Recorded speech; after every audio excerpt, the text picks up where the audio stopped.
안녕하세요. 이곳은 메가 트렌드 트랙입니다. 두 번째 강연을 시작하겠습니다. 이번 강연은 팬덤을 위한 아티스트 IP 기반의 디지털 콜렉터블 플랫폼이라는 주제로 AWS 성문규 SA님, 레벨스 양주찬 팀장님께서 발표해 주시겠습니다. 뜨거운 박수로 맞이해 주시기 바랍니다.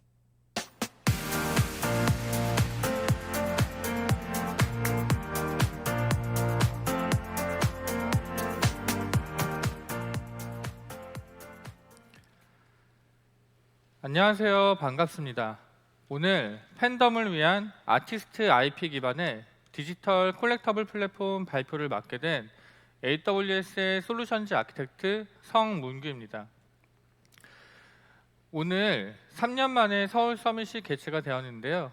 이렇게 오프라인으로 많은 분들이 참석해 주셔서 깊이 감사드립니다.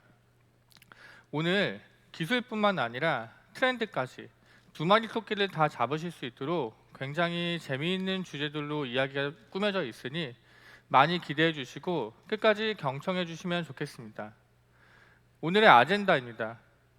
오늘 레벨스의 팬덤 서비스 여정을 소개해 드리기에 앞서 레벨스 아키텍처의 기반 기술이 되는 웹3, 블록체인, 그리고 이벤트 기반 아키텍처에 대해서 간단히 소개를 드릴 예정이고요. 그 이후에는 레벨스의 양주찬 팀장님이 이어서 발표를 해 주실 예정입니다. 그럼 먼저 웹3, 블록체인, 이벤트 기반 아키텍처가 무엇인지 알아보겠습니다. 시작에 앞서 2023년의 기술 트렌드를 살짝 짚어보려고 합니다. 포브스와 딜로이트에서 기고한 2023년의 기술 트렌드를 살펴보면 웹3 그리고 디지털 자산을 중심으로 하는 분산형 아키텍처가 있습니다. 제가 생각하기에 지금 우리는 가장 중요한 기술이 전환되는 시기에 살고 있다고 생각이 되는데요. 그러면 웹3가 무엇이고 블록체인 기술과는 어떤 연관성이 있는지 알아보도록 하겠습니다. 웹3란 무엇일까요? 모든 자료와 정보가 분산화된 차세대 네트워크 구조를 이야기합니다. 지금 우리가 웹 3.0 시대에 살고 있는데요. 이 웹 3.0의 용어를 뜻하기도 합니다. 웹과 인터넷의 시대를 살고 있는 지금, 이 웹의 시대는 어떠한 변화 과정을 거쳤을까요? 먼저 웹 1.0 시대입니다.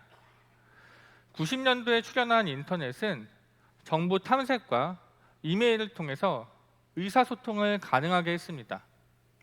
하지만 일반 사용자가 콘텐츠를 게시하지는 못했습니다. 이러한 부분을 보완하고자 웹 2.0 시대가 나왔고요. 이는 상호작용의 인터넷이 가능한 시대입니다. 지금 우리가 여전히 소셜미디어 앱에 로그인을 해서 여러 가지 글들을 게시하고 실시간으로 영상을 올리는 것처럼 말이죠. 하지만 이러한 웹 2.0 시대에도 몇 가지 문제점이 있습니다. 첫 번째는 인터넷의 과도한 중앙 집중화입니다. 우리는 소셜미디어 앱들에 전적으로 의존하고 있고 이러한 플랫폼들 또한 몇몇 서버들에 의해서 구동이 됩니다. 또 한 가지 문제점은 우리의 소중한 개인정보와 같은 데이터입니다. 이러한 데이터들의 소유는 진정 우리 개인의 소유라고 볼 수 있을까요? 또한 우리가 게시한 컨텐츠들에 대한 접근 권한 역시 완전히 우리의 손에 있지는 않습니다. 웹 2.0 시대는 컨텐츠를 게시하고 또한 커뮤니티를 형성하게 해주었지만 우리 소중한 정보의 주체를 디지털 미디어에게 몰아주게 되었습니다. 그러면 웹 3.0 시대는 무엇이 달라졌을까요? 이 웹3라는 용어는 이더리움의 창업자인 게빈 우즈에 의해서 처음 만들어졌는데요. 사용자 중심의 소유의 인터넷을 의미합니다. 웹 2.0과의 차이점은 명백합니다. 바로 소유라는 개념인데요. 이 소유라는 개념은 어떻게 만들어질까요? 그것은 바로 블록체인 기술을 통해 정보를 보호하고 개인이 정보를 소유함으로써 이루어집니다. 소유의 주체가 개인으로 바뀜으로써 우리의 웹 3.0 시대는 탈중앙화 웹이 가능하게 됩니다. 이러한 블록체인 기술을 조금 더 알아보도록 하겠습니다. 블록체인을 간단하게 설명드리면 분산형 디지털 원장입니다.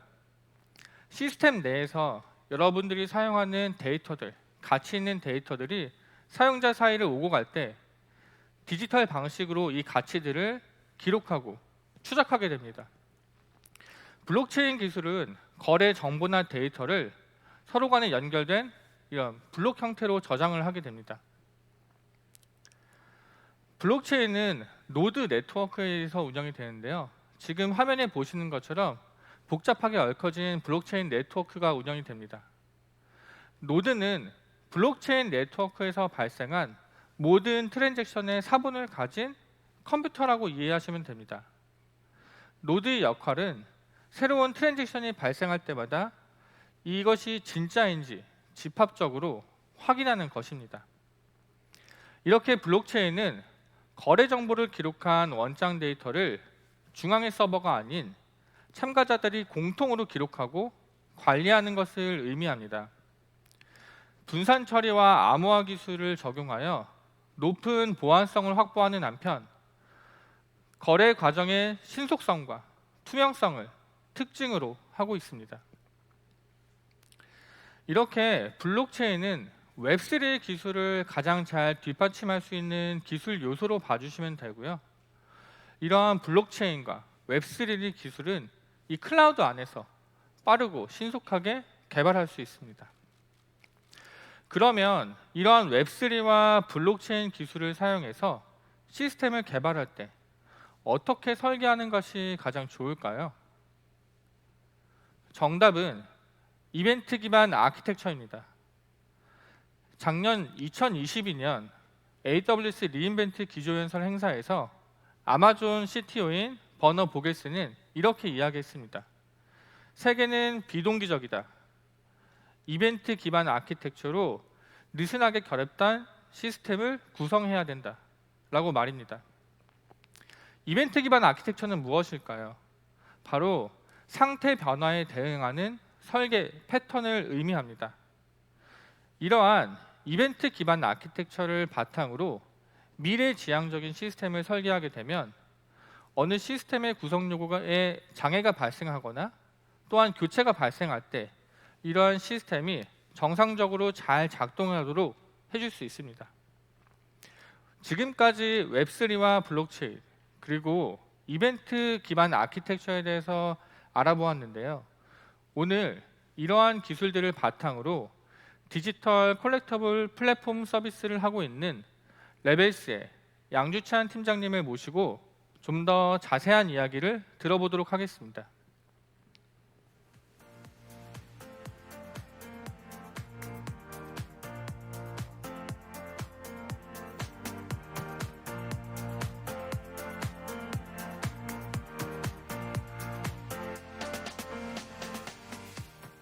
네, 안녕하세요. 레벨스 서버 1팀 팀장 양주찬입니다. 만나서 반갑습니다. 네, 우선 이런 자리에서 발표를 하게 되어서 매우 영광으로 생각하고 있습니다. 우리의 팬덤 서비스 구축을 위한 여정이 여러분들의 서비스에 작은 이정표라도 되길 바라는 마음으로 발표를 시작하도록 하겠습니다. 먼저 레벨스를 소개해드리겠습니다. 혹시 레벨스 들어보셨나요? 네, 아직 좀 더 노력이 필요하겠네요. 네, 레벨스는 업비트를 운영하고 있는 핀테크 기업인 두나무와 BTS가 소속된 엔터테인먼트 기업 하이브가 합작 설립한 회사입니다. 다가오는 웹 3.0 시대에 맞춰 최신 NFT 기술과 함께 글로벌 수준의 문화 콘텐츠를 결합하여 전 세계 고객들이 교류하는 온라인 플레이그라운드 컬처를 지향하고 있습니다. 레벨스는 엔터테인먼트를 위한 콘텐츠 서비스를 고민하면서 팬덤 문화에 주목하였습니다. 지금 보시는 사진이 바로 포토카드인데요. 팬들은 많은 수의 포토카드를 모으는 것에 행복을 느끼고 서로 거래하면서 즐거움을 얻습니다. 이러한 포토카드를 팬들에게 더 쉽고 즐겁게 제공하기 위한 서비스가 바로 모먼티카입니다. 잠시 모먼티카의 실제 영상을 보여드리겠습니다.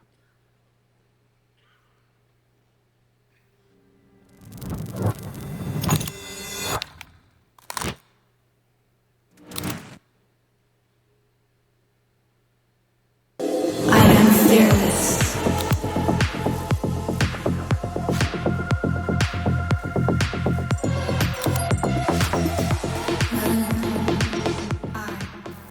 피어나, 이번 피어레스 피날레 어땠어요?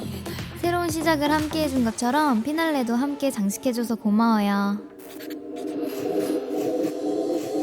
The world is my oyster. 참고로 지금 보신 영상은 르세라핌 포토카드이고요. 모먼티카에서는 다른 아티스트도 보실 수 있습니다.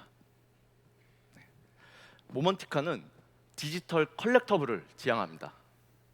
앞서 이야기드린 포토카드를 디지털화하여 NFT 형태로 제공되는 것을 테이크라고 하는데요. 이러한 테이크를 통해서 팬들이 원하는 가장 매력적인 순간을 모먼티카에서만 볼 수 있도록 하였습니다. 여러분들도 한 번쯤 띠부띠부실, 포켓몬 카드? 이런 카드를 모아보셨던 경험이 있을 거라 생각이 되는데, 이런 똑같은 카드를 여러 개 가지고 있거나 필요 없는 카드는 친구와 교환을 하기도 하죠. 이처럼 팬덤 문화에서도 포토카드 교환이란 문화가 있는데, 모먼티카는 오프라인에서의 교환 형태를 디지털화하였습니다. 셔플하기 기능을 통해서 자신이 소유한 테이크를 교환해서 내가 원하는 디지털 포토카드를 모을 수 있는 재미를 제공합니다. 모먼티카는 앞서 설명드렸던 테이크와 셔플에 대한 로드맵도 준비되어 있습니다. 기존의 랜덤 방식 셔플에서 최애 아티스트 혹은 멤버를 지정해서 내가 원하는 테이크를 쉽게 가질 수 있도록 셔플 유료화도 준비 중입니다. 또한 테이크 꾸미기 기능을 통해 세상에 단 한 장뿐인 나만의 테이크를 만드는 경험을 선사하고, 원하는 테이크를 사고 팔면서 팬덤 간 교류를 이끌고 소유욕을 만족시킬 수 있도록 2차 거래 기능도 제공할 예정입니다. 모먼티카를 한마디로 표현하면 나의 아티스트가 가장 빛나는 순간입니다. 우리는 어디서도 볼 수 없는 컨텐츠를 꾸준히 공개할 예정입니다. 지금부터는 안정적이고 신뢰성을 갖춘 팬덤 서비스의 여정을 소개해드리겠습니다. 저희가 엔지니어로서 적용했고 고민했던 내용이다 보니까 다소 전문적인 내용이라도 엔지니어가 아닌 분들께서는 대단히 좀 양해를 먼저 부탁드리겠습니다. 세상에는 수많은 서비스, 수많은 타겟 유저가 있죠. 모먼티카는 팬덤 서비스 여정을 위한 준비로 3가지 요소를 고려했습니다. 첫 번째, 보안입니다. 유저가 소유한 NFT를 얼마나 안전하게 보관해야 하는가. 두 번째, 확장입니다. 서비스 트래픽을 얼마나 유연하게 대응할 수 있는가를 생각했습니다. 세 번째, 안정성입니다. 확장된 서비스 트래픽을 얼마나 안정적으로 운영할 수 있는가입니다. 모먼티카는 블록체인 기술이 적용된 NFT 형태입니다. 그래서 모먼티카의 보안은 블록체인 보안이라고 이야기할 수 있습니다. 여정을 위한 사전 답사로 블록체인 보안을 알아보도록 하겠습니다. 대표적인 블록체인 보안 위협 형태로는 블록체인 네트워크 공격이 있습니다. 이런 공격으로 분산 데이터베이스에 대한 위변조가 가능해지면 매우 위험하게 되겠죠. 대응 방안으로는 API 쿼리, 종단 간 네트워크에 대한 암호화 및 서명이 필수입니다. 다음으로는 개인키 탈취가 있습니다. 개인키가 탈취되면 프라이버시가 침해되고 자산 위협이 될 수 있으므로 안전한 키 관리는 매우 중요하다고 볼 수 있습니다. 모먼티카는 블록체인 경험을 쉽게 제공하고자 서비스 관리형 지갑 형태로 구축하였습니다. 팬 한 명당 지갑 1개가 발급이 되는 구조인데요. 이 지갑은 블록체인에 있어서 매우 중요한 요소가 됩니다. 그렇다면 이러한 지갑에 테이크를 구매하거나 교환할 때 무엇이 필요할까요? 바로 개인키입니다. PK 프라이빗 키라 불리는 이 개인 키는 블록체인에서 거래를 수행하는데 매우 필요한 요소입니다. 만약에 개인 키를 분실하게 된다면 어떻게 될까요? 당연히 거래가 불가능하고 테이크, 셔플도 불가능하겠죠. 심지어 누군가에게 노출까지 된다면 자산을 마음대로 조작하고 옮기게 되는 심각한 보안 문제가 발생을 하게 됩니다. 그래서 모먼티카는 이렇게 중요한 개인 키를 어떻게 관리할지 고민하였습니다. 개인 키 관리에는 어떤 것들이 필요할까요? 첫째는 격리성 보장입니다. 관리자를 포함한 접근 제어 및 격리된 네트워크에 안전하게 보관해야 합니다. 두 번째는 보안 인증입니다. 글로벌 보안 표준 인증 및 컴플라이언스 준수를 통한 보안 인증이 필요합니다. 셋째는 고가용성입니다. 이벤트 트래픽 증가에 대응 가능한 유연하고 확장 가능한 고가용성 아키텍처 확보가 필수입니다. 넷째, 매우 당연하지만 백업과 복구는 필수입니다. 장애 발생 시 대응 가능한 백업 및 복원 프로세스가 필요합니다. 우리는 블록체인 개인키 관리를 위해서 클라우드 HSM을 도입하게 되었습니다. 클라우드 HSM은 단일 테넌트 기반 하드웨어 보안 모듈이고 철저하게 격리성이 보장됩니다. 보안 인증은 FPIS 140-2 레벨 3 인증을 받았고 글로벌 서비스 운영에 꼭 필요한 인증 요소입니다. 또한 클러스터 확장과 고가용성 보장이 된다는 장점이 있습니다. 그리고 백업, 복구도 지원이 되죠. 추가로 기존에 쓰던 KMS와도 연동해서 사용이 가능합니다.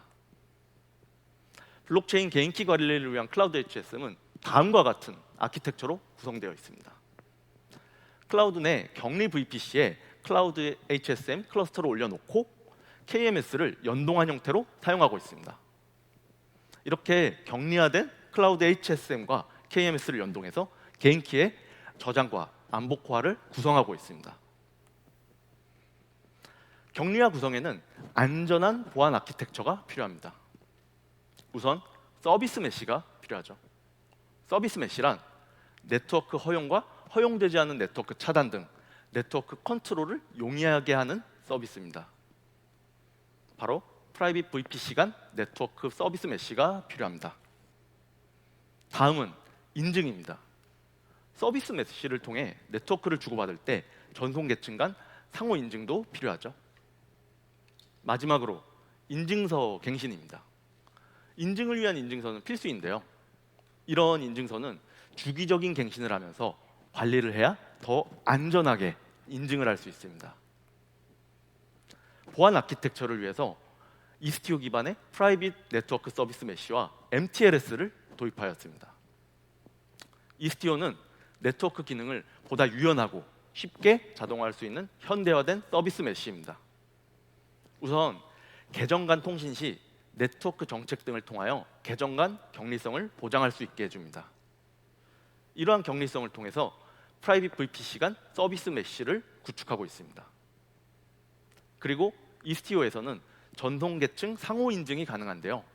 이스티오에서 기본적으로 MTLS를 지원하고 있습니다.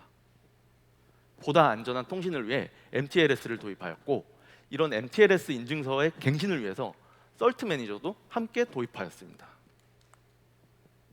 자산을 지키기 위한 가장 중요한 약속은 세 가지가 있습니다.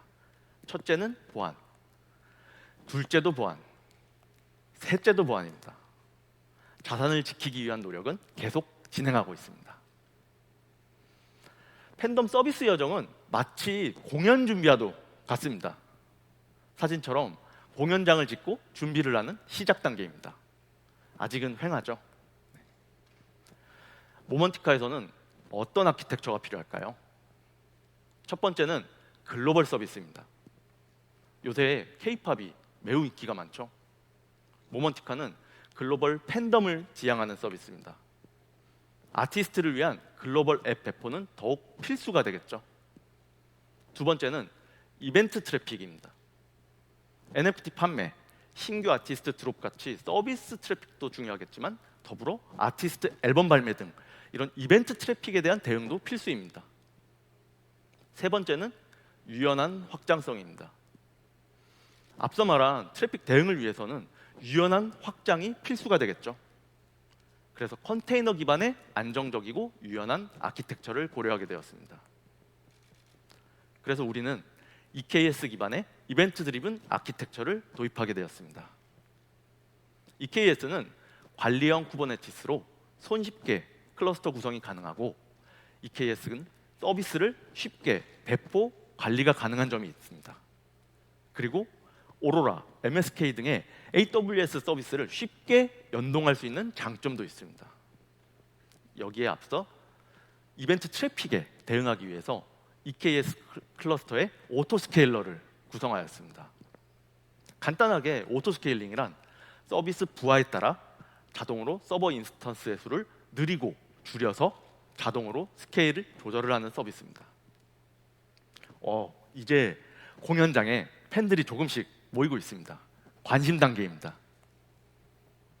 앞서 말씀드린 오토스케일링을 좀 더 디테일하게 설명드리겠습니다. 참고로 쿠버네티스에서는 기본적으로 EKS 오토스케일링에서 쿠버네티스 오토스케일링과 클러스터 오토스케일링을 지원을 하는데, 기본적으로 쿠버네티스 오토스케일링을 먼저 설명을 드리겠습니다. 쿠버네티스 오토스케일링은 HPA와 VPA, 수평 스케일링과 수직 스케일링이 있습니다. 기본적으로 HPA는 파드 개수가 늘어난 거 보이시죠? 바로 수평 스케일링은 파드의 개수를 조절하는 스케일러입니다. 그리고 HPA 하단에 VPA에서 파드 크기가 커진 거 보이시죠? 수직 스케일링은 파드 리소스를 조절하게 됩니다. 그리고 클러스터 오토 스케일링이 있습니다. 이 오토 스케일링은 노드 단위 오토 스케일링입니다. 인스턴스 스케일링을 생각하시면 됩니다. 여기서 노드를 조건에 맞게 구성해서 노드를 자동으로 늘리고 줄일 수 있게 됩니다. 이러한 오토 스케일링을 통해서 이벤트 트래픽에 대응할 수 있는 유연한 확장성을 가지게 됩니다. 서비스가 조금씩 알려지게 되면서 이제는 더 많고 예측하기 힘든 트래픽이 들어오게 되더라고요. 부응 단계입니다. 본격적으로 팬덤 트래픽이 들어오기 시작합니다. 팬덤 트래픽은 서비스 내 테이크 판매, 이벤트와 함께 앨범 발매나 콘서트 같은 서비스 외적인 요소도 큰 영향을 끼치게 됩니다. 여기에 팬덤 요소가 발생을 하게 됩니다. 아티스트를 어떻게 빛나게 해야 하는가, 이런 팬덤 분위기가 실제 트래픽을 유발하게 됩니다. 쉽게 말하면은 팬덤에서 내가 좋아하는 아티스트가 어디서든 빛이 나야 한다는 생각이지 않을까요? 이러한 요소 때문에 특정 팬덤에서도 테이크 구매를 유도하는 모습까지 발견하게 되었습니다. 기존 오토스케일러만으로는 명확한 한계가 있어서 결국 저희는 카펜터라는 서비스를 도입하게 되었습니다. 기본적으로 오토스케일러는 구성 범위 자체가 제한적이고 비효율적인 상황도 발생을 할 때가 많습니다.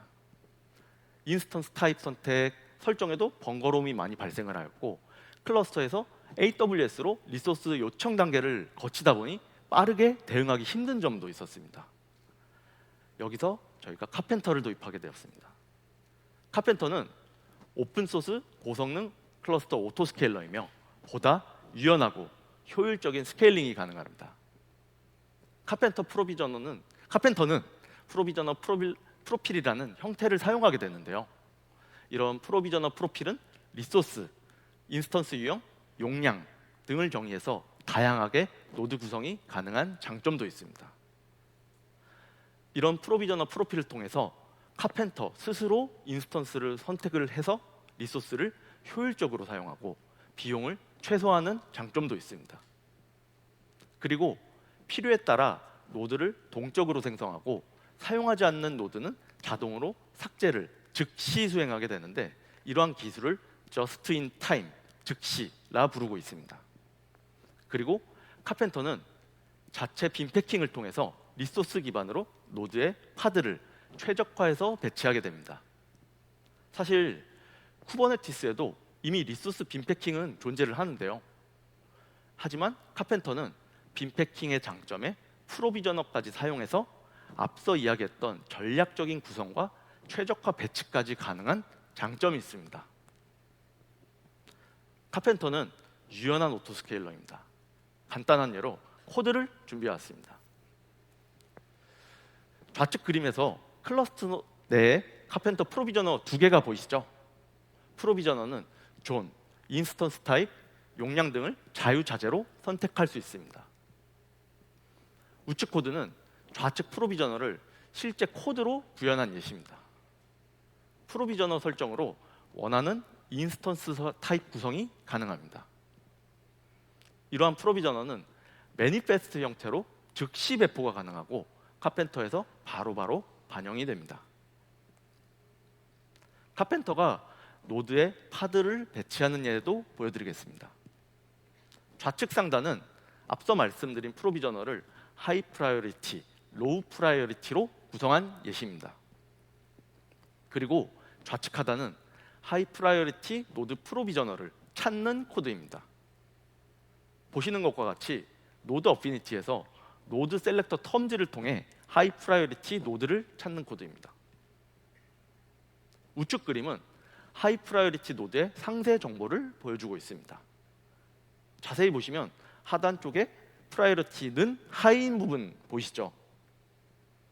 바로 파드에서 이 레이블을 찾아 배치가 되는 구조입니다.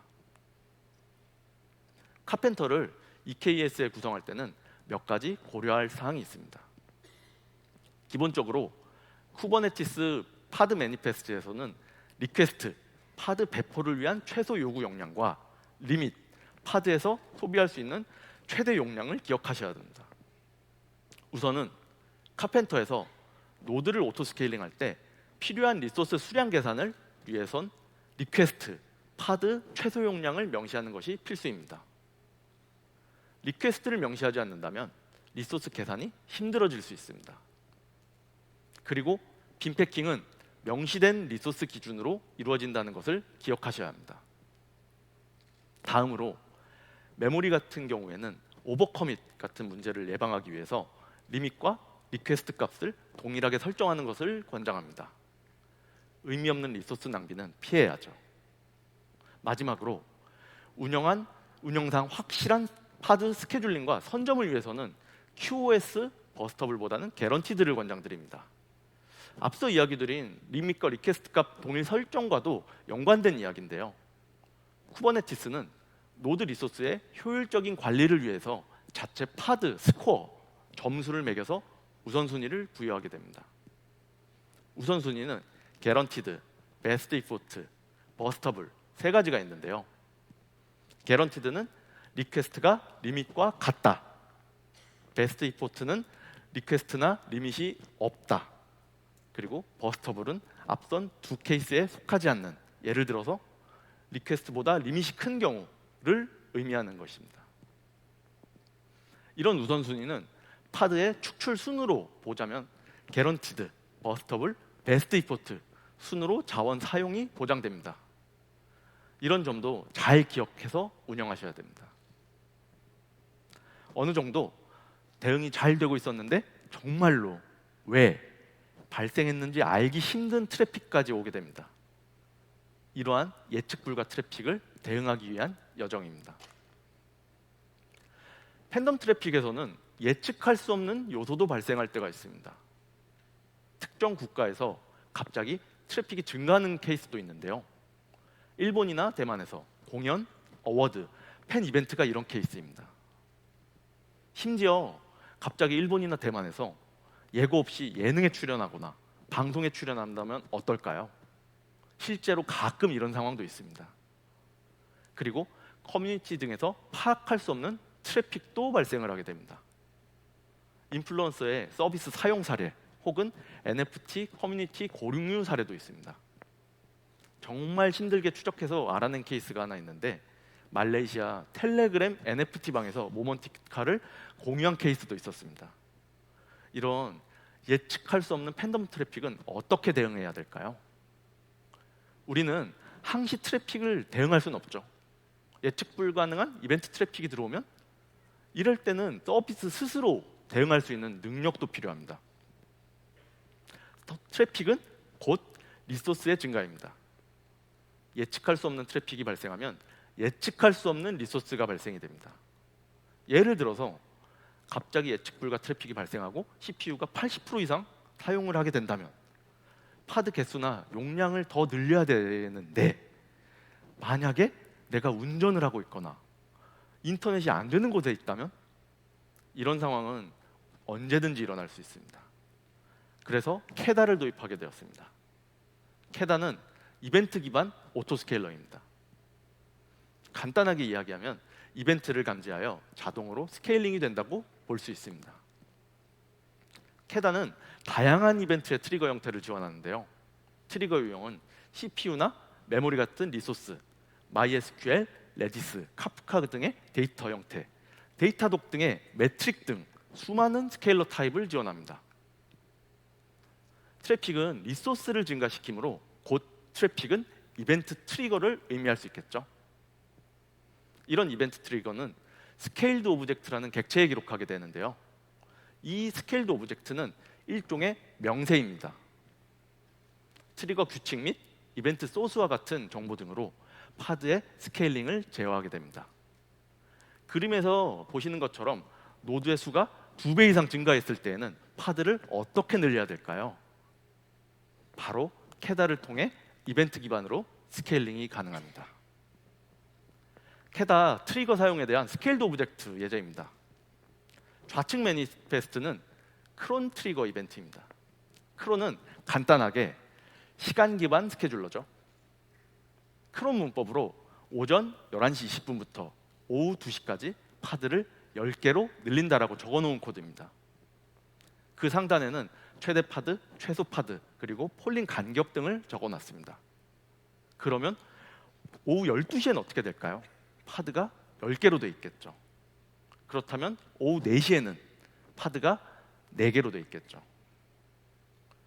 우측 매니페스트는 메모리 트리거입니다. 메모리 사용량이 80% 이상이면 20개로 증가하게 되는데 생각보다 스케일드 오브젝트는 똑똑하더라고요. 메모리가 70% 정도 되면은 캐다가 알아서 미리 파드 개수를 스케일에 맞춰서 늘려놓습니다. 실제로 적용해보면 70% 정도 되면 약 15개 정도 알아서 늘려놓게 됩니다. 물론 메모리가 다시 내려가면 알아서 비율에 맞춰서 최소 개수로 줄여놓습니다. 캐다도 카펜터와 함께 고려할 사항이 몇 가지 있습니다. 우선 캐다는 이벤트가 자주 발생할수록 여러 번 파드 스케일링이 일어날 수 있다 보니 파드가 자주 올라갔다 내려가는 상황이 발생을 할 수가 있습니다. 그래서 파드 터미네이션 타이밍을 잘 관리해야 됩니다. 그리고 기본적으로 쿠버네티스 환경은 ALB, 어플리케이션 설정 등의 타이밍이 잘 맞아야 이슈 없이 내려가고 올라갈 수 있습니다. 지금 파드가 내려가고 있는데 ALB에서 내려가는지 모르면 어떻게 될까요? ALB가 트래픽을 받고 파드에게 트래픽을 주게 되는데 내려가고 있는 곳에 트래픽을 보내게 되겠죠. 그러면 에러가 발생을 하게 됩니다.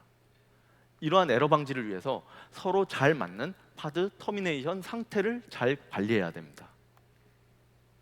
그리고 CPU나 메모리 스케일러는 리퀘스트보다는 리밋 기준에서의 비율을 필히 고려해야 됩니다. 실수로 리퀘스트 기준으로 적으면 원치 않게 파드가 증가하거나 줄어들면서 에러를 초래할 수 있겠죠. 리밋 기준인 점을 잘 기억해야 합니다. 그리고 카펜터와 동일하게 기억해야 하는 점, 파드의 관리를 위해서 QoS 개런티드를 권장드립니다. 팬덤 서비스 여정을 통해서 많은 성과를 얻게 되었습니다.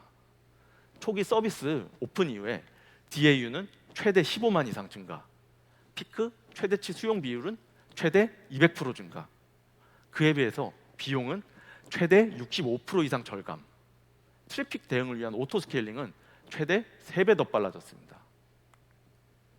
운영 지표만큼이나 서비스 지표도 인상적이었습니다. 초기 5만 회원에서 현재 18만까지 약 13만 명의 유저가 증가하였고 특히 글로벌 유저들이 많이 증가하였습니다. 여기에 일본 앱스토어 무료 엔터테인먼트 1위도 달성할 수 있었습니다. 최근 DAU 수도 상당히 증가하였습니다. DAU 수치는 약 2에서 3만을 유지하고 있습니다. 지금까지 모먼티크와 함께 안정적이고 신뢰성을 갖춘 팬덤 여정을 살펴봤는데요. 아직도 계속 가야 할 길이 남아 있습니다. 이제 레벨스가 가야 할 길을 소개해드리겠습니다.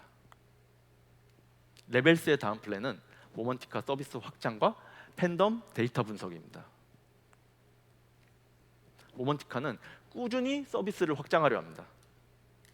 우선 실물 포토카드 경험을 선사하고 팬들이 선호하는 포토카드 모으기의 재미를 조금 더 발전된 형태로 제공하려 합니다.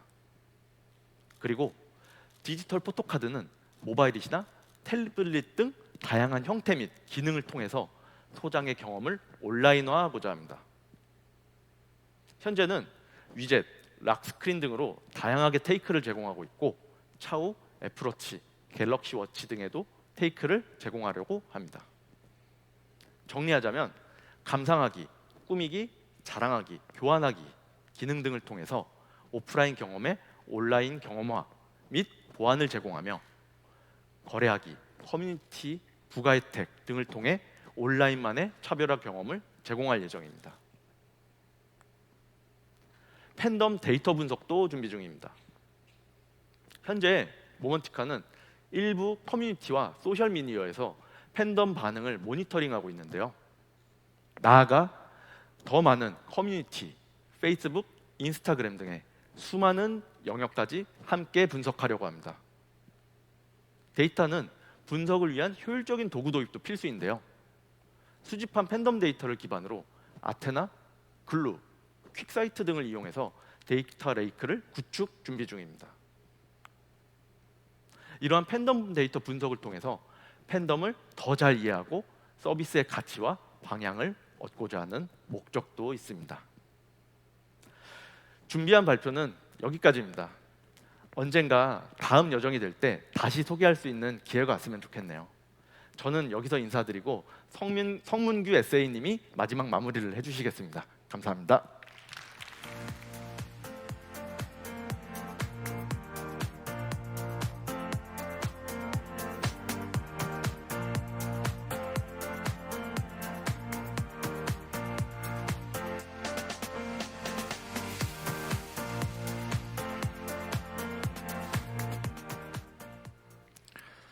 네, 양주찬 팀장님 발표 감사드립니다. 여러분, 오늘 레벨스의 팬덤 비즈니스 서비스 여정 어떠셨을까요? 마지막으로 정리를 해보면 레벨스의 팬덤 여정은 험난하지만 매우 가치 있었다고 생각됩니다. 포토카드의 디지털 컬렉티브인 테이크는 팬들의 소중한 자산입니다. 이러한 자산을 안전하게 보관하기 위해서는 보안이 가장 중요합니다. 이 보안을 위해서 완벽하게 격리된 네트워크 공간인 아마존 VPC, 규정을 준수하는 안전한 하드웨어 보안 모듈인 클라우드 HSM, 그리고 서비스 메쉬를 구현하기 위한 오픈소스 솔루션인 이스티오를 도입하여 안전한 블록체인 보안 아키텍처를 구성하였습니다. 그리고 클라우드 기반의 컨테이너 아키텍처를 소개드렸는데요. 서비스 활성화에 따라 점점 높아지는 트래픽, 그리고 아티스트의 앨범 발매 및 공연에 따른 팬덤 트래픽뿐만 아니라 예측할 수 없는 트래픽까지 대비하기 위해서 이벤트 기반의 아키텍처로 점점 진화해가는 여정을 소개해드렸습니다. 카펜터를 단독으로 오토스케일링으로 사용하기에는 이벤트 기반의 아키텍처에는 조금 부족할 수 있습니다. 이 부분을 캐다의 오토스케일링을 활용하여 더욱더 이벤트 기반의 효과적이고 대응 가능한 아키텍처를 만들었는데요. 특정 시간에 따른 이벤트나 매트릭 지표까지 사용하여 팬덤 기반의 이벤트 트래픽을 더 효과적으로 대응할 수 있었습니다. 점차 다가오는 웹3의 미래는 AWS와 함께하면 더 쉽고 빠르게 시작하실 수 있습니다. AWS는 200개 이상의 서비스를 제공하고 있는데요. 다양한 웹3 기업의 인프라 요구사항에 맞게 구축된 컴퓨팅, 스토리지, 분석, AI, ML 등 가장 광범위하고 심층적인 솔루션을 보유하고 있습니다. 또한 AWS는 전 세계에 걸친 파트너십을 통해 다양한 전문가 팀과 심층적인 전문 지식도 보유하고 있습니다.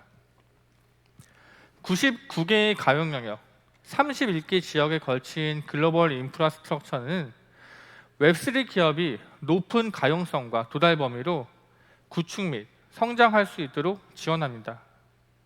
마지막으로 AWS는 가장 엄격한 보안 요구사항을 충족할 수 있도록 설계되었으며 어떠한 클라우드 제공 업체보다도 더 많은 보안 표준을 제공해서 고객이 안심하고 구축할 수 있도록 지원합니다.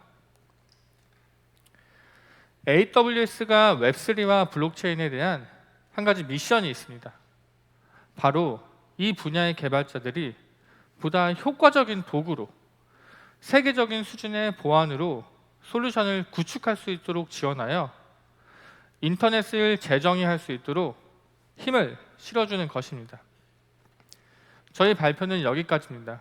발표해 주신 레벨스의 양주찬 팀장님과 끝까지 경청해 주신 여러분께 깊이 감사드립니다. 감사합니다. 강연을 경청해 주신 여러분 감사합니다.